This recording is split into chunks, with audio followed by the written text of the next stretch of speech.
ಯದಿಂದ್ರಿಯಾಣಾಂ ವಿಷಯತ್ವಮೇತಿ ಲೋಕೇಶು ಯತ್ತತ್ವಮತೀಂದ್ರಿಯಂಚ ಕೃತ್ಸ್ನಸ್ಯ ತಸ್ಯ ಪ್ರತಿಪತ್ತಿಹೇತುಃ ವಾಗ್ದೇವತಾ ಸಾ ಮಯಿ ಸನ್ನಿಧತ್ತಾಂ.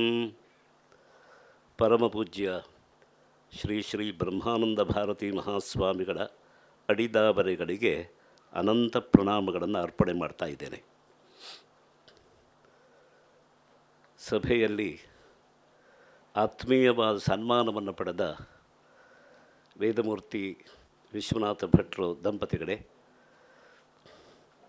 ನನ್ನ ಕಷ್ಟವನ್ನು ಹಂಚಿಕೊಂಡು ನನ್ನ ಜೊತೆಗೆ ಕುಳಿತಂತಹ ವಿದ್ವಾಂಸರಾದಂತಹ ಗಣಪತಿ ಭಟ್ರೆ, ಮನೆಯ ಯಜಮಾನರಾದಂತಹ ಬಾಲಚಂದ್ರ ಹೆಗಡೆಯವರೇ, ಅವರ ಕುಟುಂಬದವರೇ ಮತ್ತು ಬಂಧುಗಳೇ, ಮಹಾರುದ್ರದ ಮಹಾನುಷ್ಠಾನ ಸಂಪನ್ನಗೊಳ್ಳುವ ಈ ಪರ್ವಕಾಲದಲ್ಲಿ ಒಂದು ಅಪರೂಪದ ಕಾರ್ಯಕ್ರಮವನ್ನು ಯಜಮಾನರು ಯೋಜಿಸಿದ್ದಾರೆ. ಪ್ರಧಾನವಾದ ಕಾರ್ಯಕ್ರಮ ಅಂದರೆ ಉತ್ತಮ ಸಾಧಕರನ್ನು ಮನೆಗೆ ಕರೆದು ತನ್ನ ಸಾಧನೆಗೆ ಅವರಿಂದ ಒಂದು ಅನುಮತಿಯನ್ನು ಪಡೆಯುವ ಒಂದು ಕ್ಷಣ ಇದು. ಶಿವೋ ಭೂತ್ವಾ ಶಿವಮರ್ಚಯೇತ್, ವಿಷ್ಣುರ್ಭೂತ್ವಾ ವಿಷ್ಣುಮರ್ಚಯೇತ್, ಇಂತಹ ವಾಕ್ಯಗಳೆಲ್ಲ ಇದೆ. ನಾನು ಈ ಕ್ಷಣದಲ್ಲಿ ಯೋಚನೆ ಮಾಡ್ತಾ ಇದ್ದದ್ದು, ಇವ ಬಾಲಚಂದ್ರನೋ ಫಾಲಚಂದ್ರನೋ ಅಂತ. ಬಹುಶಃ ಫಾಲಚಂದ್ರ ಇರಬೇಕು, ಕರೆಯುವವರ ಸೌಕರ್ಯಕ್ಕೆ ಬಾಲಚಂದ್ರ ಆಗಿರಬಹುದು ಅಂತ. ರೂಪದಲ್ಲಿ ಬಾಲಚಂದ್ರ, ಅನುಷ್ಠಾನದಲ್ಲಿ ಫಾಲಚಂದ್ರ. ಆದ್ದರಿಂದಲೇ ಫಾಲಚಂದ್ರನ ಒಂದು ಮಹಾನುಷ್ಠಾನ ಕಾರ್ಯಕ್ರಮವನ್ನು ಇಲ್ಲಿ ನಿರ್ವಾಹ ಮಾಡಿದ್ದಾರೆ. ಈ ಸಮಾರಂಭದಲ್ಲಿ ನಮ್ಮ ಭಾಗ್ಯ ಎಷ್ಟು ದೊಡ್ಡದು ನೋಡಿ. 11 ರುದ್ರದ ಮಹಾನುಷ್ಠಾನ ಅದು ಸಂಪನ್ನಗೊಳ್ಳುವ ಕ್ಷಣದಲ್ಲಿ ನಾವೆಲ್ಲ ಸಾಕ್ಷಿಗಳಾಗಿ ದೇವರ ಮತ್ತು ಗುರುಗಳ ಒಂದು ಕೃಪೆಗೆ ಪಾತ್ರರಾಗುವ, ಭಾಜನರಾಗುವ ಒಂದು ಪರ್ವಕಾಲ ಇಲ್ಲಿ ಬಂದಿದೆ. ಯಾಕೆ ನಾನು ಈ ಮಾತುಗಳನ್ನೆಲ್ಲ ಸೇರಿಸ್ಕೊಡ್ತಾ ಇದ್ದೇನೆ ಅಂತಂದರೆ, ನಾನು ಮೊದಲು ಮಾತಾಡೋದ್ರಿಂದ ನನಗೆ ಈ ಸೌಕರ್ಯ ಇದೆ. ನಂತರ ಮಾತಾಡಿದರೆ ನಿರ್ದಿಷ್ಟ ವಿಷಯವನ್ನು ಮಾತ್ರ ಮಾತಾಡಬೇಕಿತ್ತು. ಈಗ ಹಾಗಲ್ಲ, ಪ್ರಸ್ತಾವನೆಯೇ ನನ್ನದಾದ್ದರಿಂದ ನನ್ನ ವೈಯಕ್ತಿಕವಾದ ಕೆಲವು ಮನದ ಮಾತುಗಳನ್ನು ಆಡೋದಕ್ಕೆ ಅವಕಾಶ ಇದೆ. ಮುಂದಿನವರು ಮಾತಾಡಬಹುದು, ಆದರೆ ಅದಕ್ಕಿಂತ ನನಗೆ ಆ ಅವಕಾಶ ಇದೆ ಅನ್ನೋದನ್ನು ಜ್ಞಾಪಿಸಿಕೊಡ್ತಾ ಇದ್ದೇನೆ. ತುಂಬ ಇಷ್ಟವಾದ ವಿಷಯ ನನಗಿಲ್ಲಿ ಯಾವುದು ಅಂತಂದರೆ, ಈಗ ಮಹಾನುಷ್ಠಾನ ಎನ್ನುವುದು ನಮ್ಮ ಭಕ್ತಿಯ ವಿಷಯ. ಇನ್ನೊಂದು ನಮ್ಮ ಮನಸ್ಸಿಗೆ ಬಹಳ ಪ್ರೀತಿಯಾದ ವಿಷಯ ಅಂತಂದರೆ, ನಮ್ಮ ಆತ್ಮೀಯ ಸ್ನೇಹಿತ ವಿಶ್ವನಾಥ ಭಟ್ರಿಗೆ ಸನ್ಮಾನ. ಎಷ್ಟು ಆತ್ಮೀಯವಾದ ಒಂದು ಸನ್ನಿವೇಶ ಇದು ಅಂತಂದರೆ, ಒಬ್ಬ ಪುರೋಹಿತ ಮತ್ತು ಒಬ್ಬ ಯಜಮಾನ ಹೇಗಿರಬೇಕು ಎನ್ನುವುದಕ್ಕೆ ಇವತ್ತಿನ ಈ ವರ್ತಮಾನ ಕಾಲದ ಅತ್ಯುತ್ತಮ ದೃಷ್ಟಾಂತ ನೀವಾಗಿದ್ದೀರಿ. ನಾವಿದನ್ನು ಮರಿಬಾರ್ದು. ಪುರೋಹಿತರ ಬಗ್ಗೆ ಎಂತಹ ಒಂದು ಶ್ರದ್ಧೆ ಇರಬೇಕು, ಆ ಶ್ರದ್ಧೆಯಿಂದ ಪುರೋಹಿತರನ್ನು ಹೇಗೆ ಅರ್ಚನೆ ಮಾಡಬೇಕು, ಪುರೋಹಿತರ ಬಲದಿಂದ ಹೇಗೆ ಪರಮಾನುಗ್ರಹಕ್ಕೆ ಪಾತ್ರ ಆಗಬೇಕು, ಅನುಗ್ರಹಕ್ಕೆ ಪಾತ್ರರಾದ ಮೇಲೆ ಎಂತಹ ಒಂದು ಕೃತಜ್ಞತೆಯ ಸಮರ್ಪಣೆ ಇರಬೇಕು.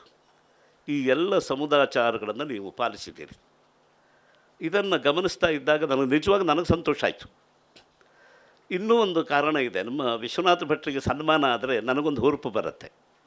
ಯಾಕೆಂದರೆ ಎಲ್ಲೋ ಒಂದು ಕಡೆಗೆ ಅವ್ರ ಬಗ್ಗೆ ಒಂದು ಒಳ್ಳೆಯ 4 ಮಾತು ಹೇಳಬೇಕು ಅಂತ. ಆದರೆ ಯಜಮಾನರು ಇಲ್ಲಿ ಒಂದು ಯೋಚನೆ ಮಾಡಿ, ಒಂದು ಸೂಕ್ಷ್ಮವನ್ನು ಚಿಂತನೆ ಮಾಡಿದ್ದಾರೆ. ಎಲ್ಲರೂ ಇದೇ ಮಾತಾಡಿದರೆ ಎಲ್ಲರದ್ದು ಮನದ ಮಾತೇ ಆಗ್ತದೆ ಹೊರತು ಮನೆ ಮಾತಾಗೋದಿಲ್ಲ ಅಂತ ಭಯದಿಂದ ನಮಗೊಂದು ವಿಷಯವನ್ನು ಕೊಟ್ಬಿಟ್ಟಿದ್ದಾರೆ ಅವರು. ನೀವು ಈ ವಿಷಯದ ಬಗ್ಗೆ ಮಾತಾಡಿ ಅಂತ. ನನಗೆ ವೈದಿಕ ಧರ್ಮದ ಹಿರಿಮೆ ಅಂತ ಅವ್ರು ಹೇಳಿದ್ದಾರೆ. ಇಷ್ಟು ವೈದಿಕ ಧರ್ಮದ ಹಿರಿಮೆಯೇ ನಾನು ಹೇಳ್ತಾ ಇರೋದು. ನಾನು ದೃಷ್ಟಾಂತವನ್ನು ಮಾತ್ರ ಇಟ್ಟುಕೊಂಡು ಮಾತಾಡ್ತಾ ಇದ್ದಾರೆ, ಅದರ ಸಿದ್ಧಾಂತವನ್ನು ಹೇಳ್ತಾ ಇಲ್ಲ. ಆದ್ದರಿಂದ ಅದೇ ವಿಷಯವನ್ನು ಹೇಳಿದ್ದಾರೆ ಅಂತ ಗೊತ್ತಾಗದೇ ಇರ್ಬೋದು. ಒಬ್ಬರನ್ನೊಬ್ಬರು ಹೊಗಳೋದು ಅಂತಲ್ಲ. ನೀಲಗಾರ ವಿಶ್ವನಾಥ ಭಟ್ರು ಮತ್ತು ನಮ್ಮ ಕಿಬ್ಬಳ್ಳಿ ಗಣಪತಿ ಭಟ್ರು ಇವರಿಂದ ಒಂದು ಸಮಾಜಕ್ಕೆ ಬಹಳ ದೊಡ್ಡ ಕೊಡುಗೆ ಆಗಿದೆ. ನಾವು ಅದನ್ನು ಮರಿಬಾರ್ದು. ಸಿರಸಿ, ಸಿದ್ದಾಪುರ, ಯಲ್ಲಾಪುರ ಈ 3 ತಾಲೂಕುಗಳಲ್ಲಿ ಒಂದು ಪೌರೋಹಿತ್ಯಕ್ಕೆ ಭದ್ರವಾದ ನೆಲೆಯನ್ನು ಕಲ್ಪಿಸಿಕೊಟ್ಟ ಧೀಮಂತ ಪುರೋಹಿತರು ಇವರು.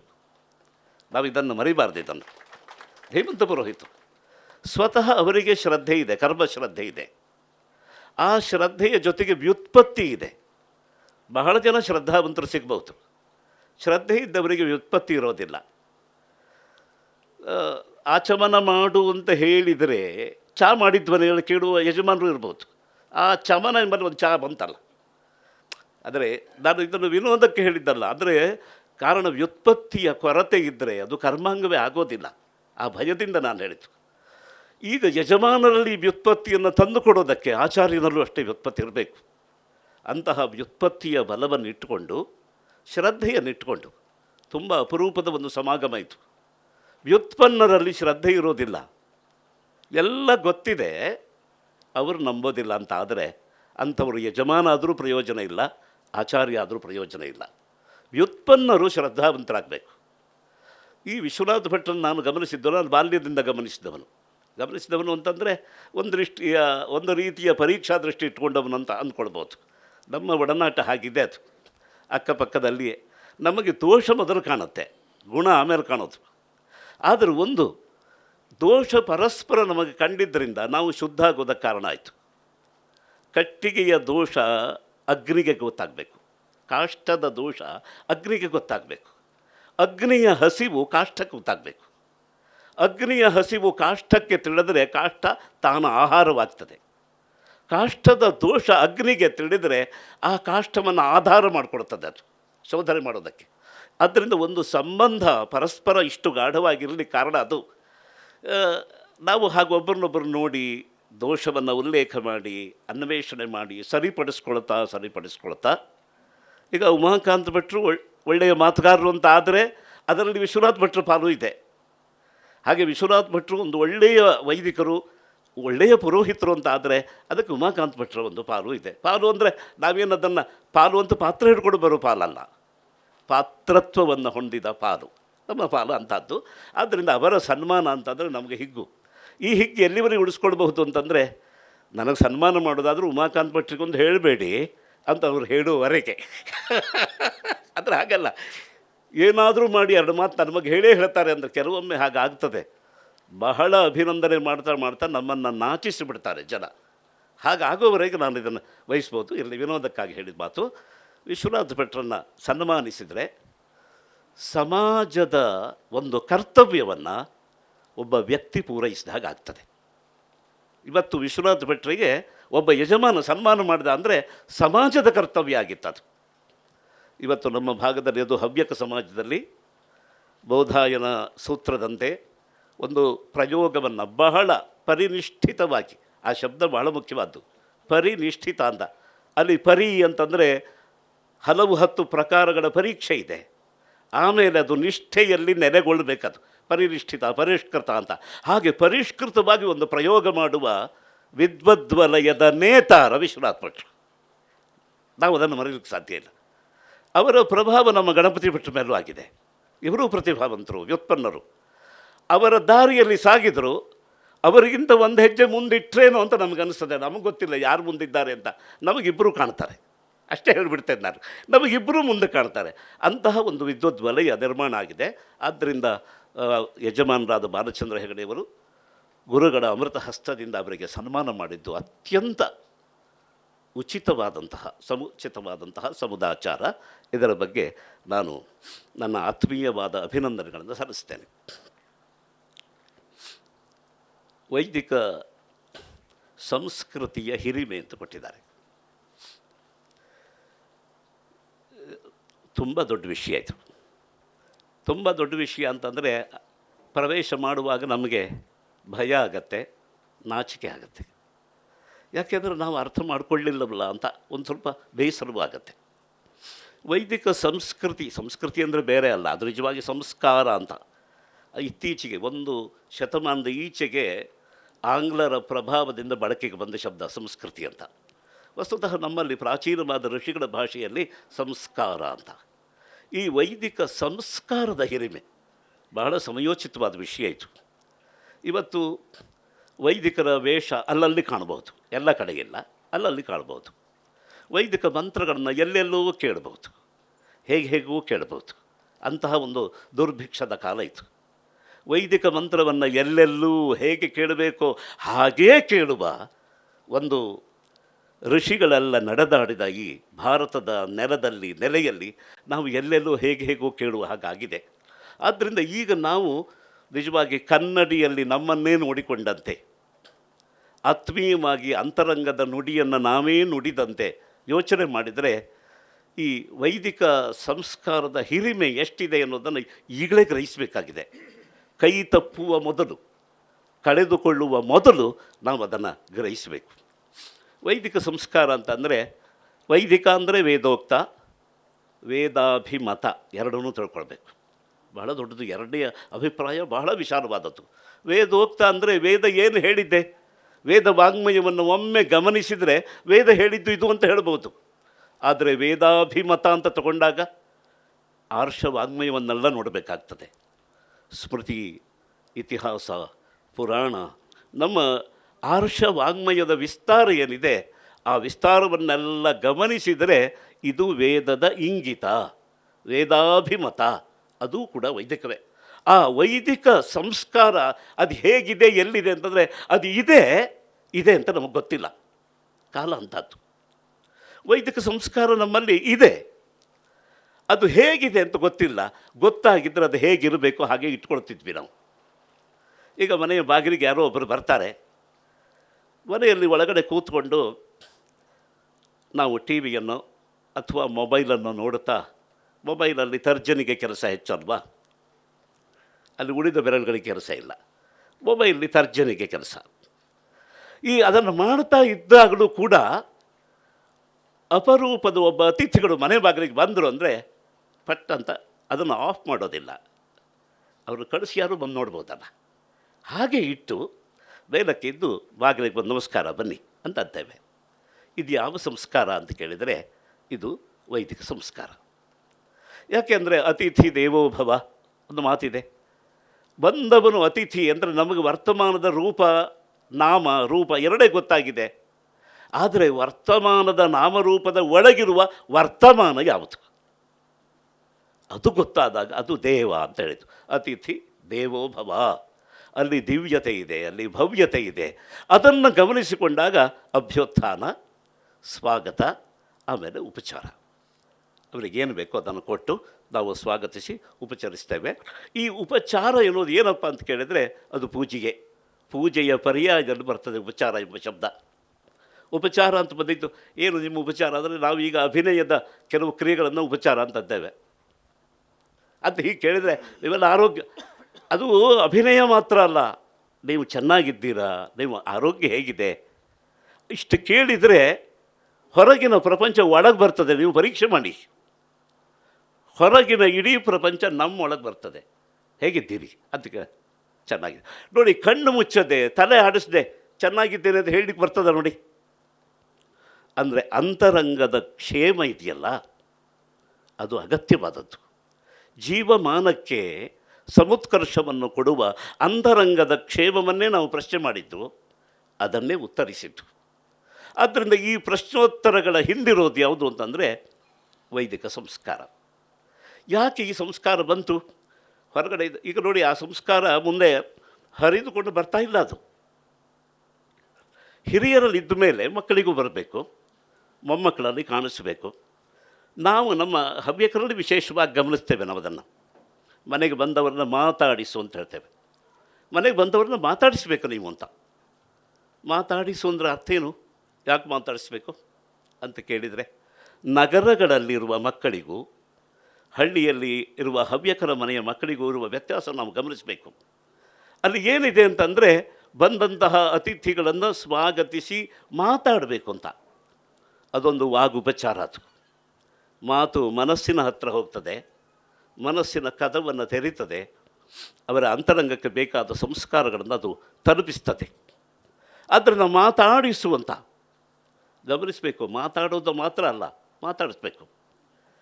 ಮಾವನ ಮಾತಾಡಿಸಿದನ ಅಂತ ಕೇಳೋದು. ಮಾತಾಡಿಸು ಅಂತಂದರೆ ಅವ ಮಾತಾಡುವಾಗ ಮಾಡೋದು, ಇದು ಸೌಮನಸ್ಯ. ನಾವು ಮಾತಾಡಿದ್ರಲ್ಲ, ಅವನೇ ಮಾತಾಡುವಾಗ ಮಾತಾಡಿಸೋದು ಅಂದರೆ ಹಾಗೆ. ಒಳ್ಳೆಯ ಮಕ್ಕಳು ಜಗತ್ತನ್ನೇ ಮಾತಾಡಿಸ್ತಾರೆ. ಒಳ್ಳೆಯ ಮಕ್ಕಳು ಜಗತ್ತನ್ನೇ ಮಾತಾಡಿಸ್ತಾರೆ. ಆದ್ದರಿಂದ ಬಿಗಿದ ಬಾಗದಿರುವ ದೃಪ್ತವಾದ ಪ್ರಪಂಚವನ್ನು ಬಾಗಿಸಿ ಬೀಗಿಸಿ ಮಾತಾಡಿಸುವ ಸಂಸ್ಕಾರ ಇದು ಯಾವುದದ್ದು ಅಂದರೆ ಋಷಿಗಳ ಸಂಸ್ಕಾರ. ಮೌನ ಸಾಧನೆ ಮಾಡಿದವರು ಮಾತ್ರ ಮಾತಾಡಿಸಬಲ್ಲರು. ಯಾರಿಗೆ ಮೌನ ಸಾಧನೆ ಇಲ್ವೋ ಅವರು ಮಾತಾಡ್ತಾರೆ, ಮಾತಾಡಿಸೋದಿಲ್ಲ. ಅವರು ಮಾತಾಡಿಸಬೇಕು. ತಾನು ಮಾತಾಡ್ತಾ ಇನ್ನೊಬ್ಬರನ್ನು ಮಾತಾಡಿಸೋದಿದೆಯಲ್ಲ, ಆ ಮೌನ ಸಾಧನೆ, ಅದೇ ಋಷಿಗಳು ಕೊಟ್ಟ ಸಂಸ್ಕಾರ. ಮಾತು ಮಂತ್ರ ಆಗಬೇಕು ಅಂದರೆ ಬಡಬಡಿಸಬೇಡ, ಬಡವನಾಗಬೇಡ, ಮೌನ ಮಾಡು. ಮೌನವನ್ನು ಒಡೆದು ಬರುವ ಮಾತು ಮಂತ್ರವೇ ಆಗ್ತದೆ. ಋಷಿಗಳು ಹೇಳಿಕೊಟ್ಟ ದಾರಿ ಇದು.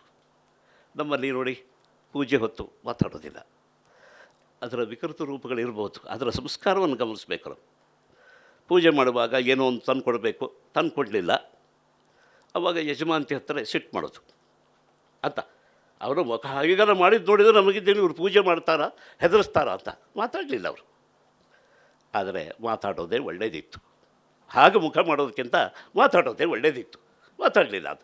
ಅಂದರೆ ಯಾಕೆ ಹೇಳಿದೆ ಅಂತಂದರೆ, ಕೆಲವು ಸಂಸ್ಕಾರಗಳು ಸರಿಯಾದ ಹಾದಿಯಲ್ಲಿ ಮಾರ್ಗದಲ್ಲಿ ಇಲ್ಲದೇ ಇದ್ದರೆ ಅದರ ಫಲ ಇಲ್ಲ ಅಂತ. ಅಷ್ಟಕ್ಕೆ ನಾನು ಹೇಳಿದ್ದು. ಯಾರನ್ನು ಅಂದರೆ ಅಣಕ ಮಾಡೋದಕ್ಕಲ್ಲ, ಎಲ್ಲ ನಮ್ಮಲ್ಲೇ ಇದ್ದಿತ್ತು. ನಾನು ನನ್ನ ಬಗ್ಗೆ ಹೇಳ್ಕೊಂಡಿದ್ದೇನೆ. ನಾನು ಮನೆಗೆ ಹೋದ್ಮೇಲೆ ನಮ್ಮ ಮನೆಯೊಳು ಹೇಳ್ತಾಳೆ, ಇದೆಲ್ಲ ನೀವು ಮಾಡ್ತೀರಿ ಅಂತ. ನನಗೆ ಆ ಧೈರ್ಯ ಉಂಟು, ಅದಕ್ಕಾಗೆ ಹೇಳಿತು. ಅಂದರೆ ಎಲ್ಲ ನಾವು ಮಾಡೋದೇ ಇದು. ಮಾತಾಡಿಸು ಅಂತ. ಮಾತಾಡಿಸುವುದು ನಿಜವಾದಂಥ ವೈದಿಕ ಸಂಸ್ಕಾರ, ಮಾತಾಡಿಸೋದು. ಇದನ್ನೇ ನಾವು ಇಟ್ಟುಕೊಂಡ್ರೆ ಎಷ್ಟು ಒಂದು ಯಜ್ಞದವರೆಗೂ ಯೋಚನೆ ಮಾಡ್ಬೋದು. ಮಾತನ್ನೇ ಆಡೋದಿಲ್ಲ, ನಿಮ್ಮ ಭಾಷೆಯನ್ನೇ ನಾವು ಮಾತಾಡೋದಿಲ್ಲ ಅಂತ ಹಠಕ್ಕೆ ಕುಳಿತವರು ದೇವತೆಗಳು. ದೇವತೆಗಳನ್ನು ಮಾತಾಡಿಸ್ಬೋದು, ದೇವತೆಗಳು ಮಾತಾಡುವ ಹಾಗೆ ಮಾಡ್ಬೋದು. ಅದನ್ನು ಮಾತಾಡಿಸುವ ಒಂದು ಪ್ರಕ್ರಿಯೆಯ ಯಜ್ಞ ಅದು. ಇಲ್ಲಾಂದರೆ ದೇವತೆಗಳನ್ನು ಕರೆದ್ರೆ ಅವರು ಬರ್ತಾರೋ ಇಲ್ಲೋ ಅಂತ ನೋಡಿದವರು ಯಾರು? ನೋಡಿದವರೇ ಹೇಳಿದ್ದಾರೆ ಅದನ್ನ. ಬರ್ತಾರೆ. ನೀವು ಹೀಗೆ ಅದಕ್ಕೆ ಬೇಕಾದ ಒಂದು ಪೂರ್ವಾಂಗ ಸಂಸ್ಕಾರಗಳನ್ನು ಹೀಗೆ ಮಾಡಿ ಅವರು ಬರ್ತಾರೆ. ನೀವು ಕೊಟ್ಟದ್ದನ್ನು ಅವರು ತೆಗೆದುಕೊಳ್ತಾರೆ, ಮತ್ತು ನಿಮಗೆ ಅನುಗ್ರಹವನ್ನು ಮಾಡ್ತಾರೆ ಅವರಂತೂ. ಕಂಡವರು ಹೇಳಿದರು. ಅದನ್ನೇ ಅನುಸರಿಸಿ ನಾವು ಮುಂದಕ್ಕೆ ಕ್ರಿಯಾರೂಪದಲ್ಲಿ ವಿಸ್ತಾರ ಮಾಡಿಕೊಂಡು ಹೋಗ್ತಾ ಇದ್ದೇವೆ. ವೈದಿಕ ಸಂಸ್ಕಾರದ ಒಂದು ಮಹತ್ವವನ್ನು ಇನ್ನೊಂದು ವಿಷಯವನ್ನು ಮಾತ್ರ ಹೇಳಿ ಮುಗಿಸ್ತೇನೆ. ಯಾಕೆಂದರೆ ಉಳಿದವರು ಮಾತಾಡಬೇಕು. ಮತ್ತು ಮೊದಲು ನನ್ನ ಕೈಗೆ ಮೈಕೋ ಕೊಟ್ಟವರು ಸಮಯ ಹೇಳಲಿಲ್ಲ. ಇಳಿದು ಬರುವಾಗ ಹೇಳಿದ್ದಾರೆ, ಒಂದು 20 ನಿಮಿಷ ಮಾತಾಡಿ ಅಂತ. ನಾನು ಎಷ್ಟು ಮಾತಾಡಿದರೂ 20 ನಿಮಿಷ ಮಾತಾಡಿದ ಹಾಗಾಗತ್ತೆ. ಯಾಕೆಂದರೆ ನಾನು ವಾಚ್ ಕಟ್ಟಲಿಲ್ಲ. ಆದರೆ ಅದು ನನ್ನ ಅಳತೆ ಅಂತ. ಹಾಗಲ್ಲ, ಇರಲಿ. ವೈದಿಕ ಎಷ್ಟು ದೊಡ್ಡದು ಅನ್ನೋದನ್ನು ಮಾತ್ರ ನಾವು ಹೇಳೋದು. ಇವತ್ತು 99 ಭಾಗ ಬ್ರಾಹ್ಮಣರೇ ಇರೋದರಿಂದ ಬ್ರಾಹ್ಮಣರು ಯಾವುದನ್ನು ವೈದಿಕ ಅಂತ ಹೇಳಬೇಕು, ನಮಗದರ ಅರಿವಿಲ್ಲ. ಈಗ ಮಹಾಭಾಷ್ಯದಲ್ಲಿ ಒಂದು ಮಾತಿದೆ, ಅನಂತವಾದ ವೇದರಾಶಿ. ಇದರ ಅಧ್ಯಯನದ ಸೌಕರ್ಯಕ್ಕಾಗಿ ಅನೇಕ ಶಾಖೆಗಳನ್ನು ಮಾಡಿದ್ದಾರೆ. ಈ ಶಾಖೆಗಳು ಎಷ್ಟಿವೆ ಅಂತ ಕೇಳಿದರೆ ಒಂದು ಲೆಕ್ಕಾಚಾರವನ್ನು ಪತಂಜಲಿ ಮಹರ್ಷಿಗಳು ಹೇಳಿದ್ದಾರೆ. ಏಕವಿಂಶತಿಧಾ ವಾಕ್ವೃಚ್ಯಂ. ಋಗ್ವೇದ ಎಂಬುದು 21 ಶಾಖೆಗಳಿವೆ ಅಂತ. ಈಗ ಎಷ್ಟು ಶಾಖೆಗಳಿವೆ ಅಂತ ಲೆಕ್ಕ ತಗೊಂಡ್ರೆ ಒಂದು ಶಾಖೆಯೂ ಪೂರ್ಣ ಇಲ್ಲ. ಸಂಹಿತಾ ಭಾಗವನ್ನು ಮಾತ್ರ ಶಾಖೆ ಅಂತ ಅವರು ಪರಿಗಣನೆ ಮಾಡ್ತಾ ಇದ್ದಾರೆ. ಯಜುರ್ವೇದವನ್ನು ತಗೊಂಡ್ರೆ ಏಕೋತ್ತರ ಶತಂ ಅಧ್ವರ್ಯು ಶತಮಧ್ವರ್ಯು ಶಾಖಾ, ಶತಮಧ್ವರ್ಯು ಶಾಖಾ. ಈಗ 101 ಶಾಖೆಗಳು ಯಜುರ್ವೇದದಲ್ಲಿ ಇವೆ ಅಂತ. ಉಪಲಬ್ಧ ಇರುವ ಶಾಖೆಗಳನ್ನು ತೆಗೆದುಕೊಂಡ್ರೆ ಒಂದು 6-7 ಅಂತ. ಈಗ ಒಂದು ಇತ್ತೀಚೆಗೆ 2 ವರ್ಷದ ಮೊದಲು ಹೇಳಿದರು, ಒಂದು ಶಾಖೆ ಈಗ ಲುಪ್ತ ಆಗಿ ಹೋಯಿತು ಅಂತ. ಯಾರೋ ಒಬ್ಬರೇ ಇದ್ದರು, ವಯಸ್ಸಾಗಿತ್ತು, ಅವರ ಪ್ರಾಣೋತ್ಕ್ರಮಣ ಆದಾಗ ಆ ಶಾಖೆ ಮುಗಿದೋಯ್ತು ಅಂತ. ಸಹಸ್ರವರ್ತ್ಮ ಸಾಮವೇದ. ಸಾಮವೇದಕ್ಕೆ 1000 ಶಾಖೆಗಳು, 3-4 ಶಾಖೆಗಳಿವೆ ಅಂತ ಹೇಳ್ತಾರೆ. ಅದರಲ್ಲಿ ಪ್ರಸಿದ್ಧವಾದ 2 ಶಾಖೆಗಳನ್ನು ನಮ್ಮ ಜಿಲ್ಲೆಯು ಉಳಿಸ್ಕೊಟ್ಟಿದೆ. ರಾಣಾಯನಿ ಮತ್ತು ಕೌಥುಮಿ ಶಾಖೆ, ರಾಣಾಯನಿ, ಆಮೇಲೆ ಕೌಥುಮಿ ಅಂತ ಒಂದು ಶಾಖೆ ಇದೆ. ನಂತರ ಜೈಮಿನಿ ಶಾಖೆ, ತಮಿಳುನಾಡಿನಲ್ಲಿ ಜೈಮಿನಿ ಶಾಖೆ ಹೆಚ್ಚು ಪ್ರಚಲಿತವಾಗಿದೆ. 3 ಶಾಖೆಗಳು ಮಾತ್ರ ಸಾಮವೇದ ಉಳ್ಕೊಂಡಿದೆ ಅಂತ.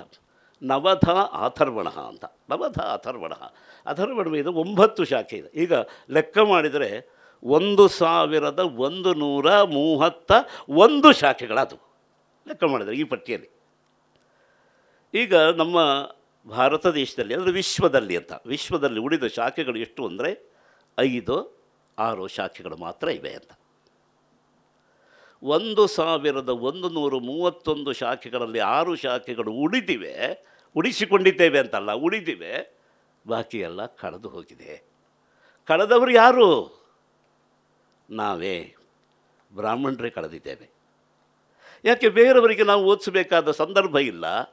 ನಮ್ಮನೆ ಮಕ್ಕಳನ್ನು ಓದಿ ಅಂತ ನಾವು ಪ್ರಚೋದನೆ ಮಾಡಲಿಲ್ಲ. ಆಗ ವೈದಿಕ ದೇಶದಲ್ಲಿ ವೈದಿಕ ಎಷ್ಟು ಉಳೀತು? ಇಷ್ಟು ಕಡಿಮೆ ಪ್ರಮಾಣದಲ್ಲಿ ಉಳಿಯೋದಕ್ಕೆ ಕಾರಣರು ಯಾರು ಅಂತ ಕೇಳಿದರೆ ವೈದಿಕರೇ, ನಾವೇ. ಆದ್ದರಿಂದ ಕಳೆದದ್ದು ಹೆಚ್ಚಾಯಿತು. ಹೀಗೆ ಕಳೆದು ಹೋಗಬಾರ್ದು. ಇದು ವೈದಿಕ ಅಂತ ವೇದವನ್ನು ಮಾತ್ರ ಇಟ್ಕೊಂಡು ಹೇಳಿದ್ದು. 108 ಸ್ಮೃತಿಗಳು, 18 ಮಹಾಪುರಾಣಗಳು, 18 ಉಪಪುರಾಣಗಳು, ರಾಮಾಯಣ, ಮಹಾಭಾರತ, ಭಾಗವತ, ನೀವು ಇಡೀ ವಾಂಗ್ಮಯ ನೋಡಿ. ಪಟ್ಟಿ ಓದೋದಕ್ಕೆ 1 ವರ್ಷ ಬೇಕು, ವಾಂಗ್ಮಯದ ಪಟ್ಟಿ ಓದೋದಕ್ಕೆ. ಅಂತಹ ಇಷ್ಟು ಇದು ವೇದೋಕ್ತ, ಅಂದರೆ ವೇದದಲ್ಲಿ ಸಾಕ್ಷಾತ್ ಹೇಳಿದ್ದು, ವೇದದ ಅಭಿಪ್ರೇತ, ವೇದ ಇಂಗಿತ. ಅದು ಇಷ್ಟು ದೊಡ್ಡ ವಾಂಗ್ಮಯ. ಅದರ ಸಂಸ್ಕಾರಗಳೆಲ್ಲ ನಮ್ಮ ಜೀವನದಲ್ಲಿ ಎಷ್ಟು ಗೋತ್ರಗಳಿವೆಯೋ, ಎಷ್ಟು ಸೂತ್ರಗಳಿವೆಯೋ, ಆ ಎಲ್ಲ ನಾನಾ ಗೋತ್ರ ಸೂತ್ರಗಳ ವಿಪ್ರರ ಮನೆಗಳಲ್ಲಿ ಇತ್ತು. ಈಗ ಎಷ್ಟಿದೆ? ಆದ್ದರಿಂದ ನಾವು ಕಳಕೊಂಡ ದೊಡ್ಡ ಆಸ್ತಿಯನ್ನು ನೆನಪು ಮಾಡಿಕೊಡ್ತಾ ನನ್ನ ಮಾತನ್ನು ಇಲ್ಲಿಗೆ ಉಪಸಂಹಾರ ಮಾಡ್ತಾ ಇದ್ದೇನೆ. ನಮಸ್ಕಾರ.